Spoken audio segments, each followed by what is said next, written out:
Now we mentioned teams surging, teams getting ready. March is here, which everybody knows that means March Madness.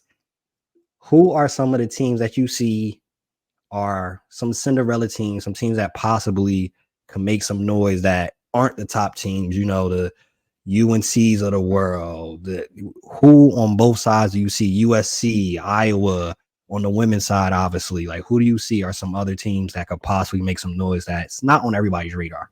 Totally. So for college basketball this year, specifically more men's than women's, good luck making any sense of it. When you take your bracket, have your dog choose a team because that's how crazy it is going to be. You can get viral off of it because you might actually have the right bracket. One year, I think an elephant chose a bracket and he did better Yeah. than I did. Like, that's this kind of year. Everybody's a Cinderella. Everyone. And so shame, like, I have to plug my team here. I'm a Washington State University alumni, and the Cougs haven't been to the tournament since 2008. Now, if you might remember, a guy by the name of Klay Thompson was around during that time and kind of the most famous Washington State basketball player ever.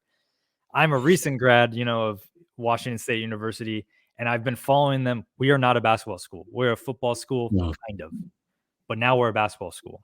We are second in the Pac-12, one of the best defenses in the Pac-12.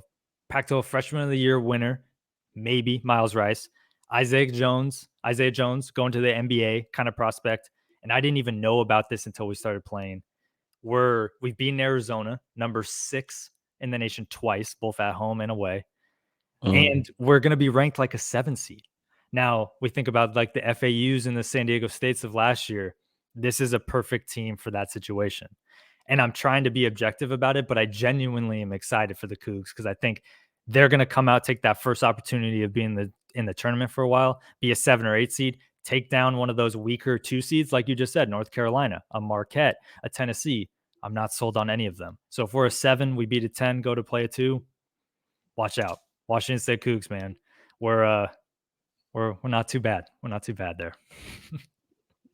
On the women's side, does anybody come to mind? Because I know obviously everybody's talking about Iowa, the USCs, of course, South Carolina, the expected teams. Do we see any Cinderellas on there? Because, typically what we see so far on the women's side, you might get an upset that first round, that second round, but the cream of the crop always rises when you talk about the women's side. South Carolina, they're going to be in there.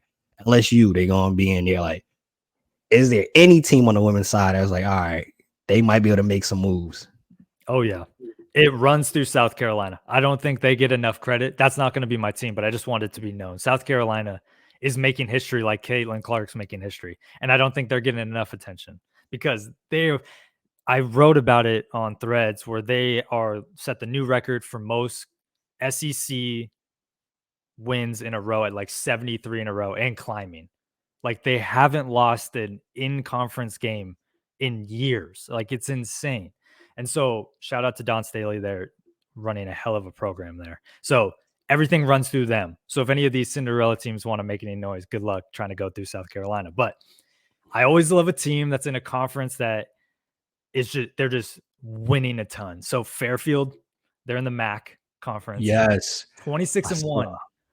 26-1. Now, they haven't played anybody of note, but it's like the Florida Gulf Coast of the world where you're just like, they're undefeated, essentially. They haven't played anybody, but in March, it's just one game. You show up for one game. Your whole crowd's going to travel for that game. You play, they're projected to be a 12 seed, so you're going to go against like a 5, 6 seed.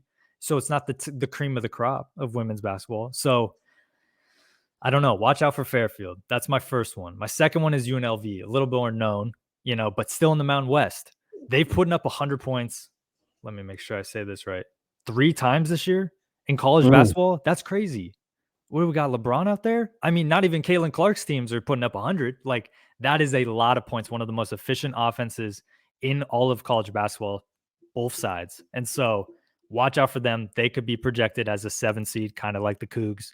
And could make some noise, at least in the first 2 rounds, I'd expect.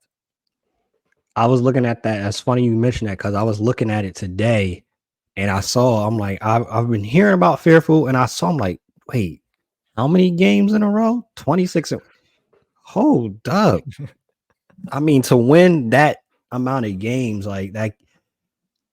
I know some people might view it as because they didn't play anybody, but that's you still got to play who's in front of you. So to win that many games is not for nothing. So that's something that should be factored in for sure. Like whoever they end up playing, that's not a team to take lightly. Like they know how to win.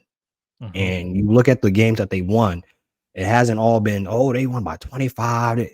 It's been some games where they had to grind it out and figure it out. So I think that'll be perfect for them. And UNLV, you getting buckets like that. Look, whoever played it, y'all sleep if y'all want. Do not do it. They'll put up 100 first round and it'll be all over the news. So for sure. And of course, you got to give the love and the respect to South Carolina and what Dawn Staley's been doing. Like, it's tough because it's in a year that Caitlin Clark breaks all these records. So it's going unnoticed in the, mainstream media, rightfully so, because what Caitlin Clark has done is absolutely insane. Like nobody saw that the first year that she came in, that they would think she would be breaking the record for points for men's and women's. Something that's been held by Pistol Pete for a while. Pistol Pete ain't been in college for a while. You talk about Klay Thompson. Pistol Pete hasn't been in college for a good minute. Exactly. So that was one of those that people didn't think was going to get broken. Even the guy last year was trying to get an extra game in to break the record. So shout out to Caitlin Clark, but South Carolina definitely has to be the favorite. Has to be the favorite to win it all. They didn't win it last year, but that again, they was right there to win it. So Dawn Staley, I'm not consciously betting against Dawn Staley by any means at all. So no, I can tell you right now, I'm putting South Carolina and Iowa in the championship. I want that. That's what I want for women's basketball. I think that would be just like the LSU Iowa last year, like just insane. And also, I just want to see, what Caitlin Clark's got it in the biggest moment, because if she can win a national championship on top of the record she just set, everything's going to break. The internet's going to break. That's going to be awesome for them. But if also Dawn Staley wins a championship, just a dynasty at that point with South Carolina. They're just all 5 of their players are starters in the WNBA. Like that's how good they are. It's the dream team. It's the Fab Five. It's whatever you want to call it. And it's kind of insane. So, but watch out, Fairfield, 26-1. Don't run them off.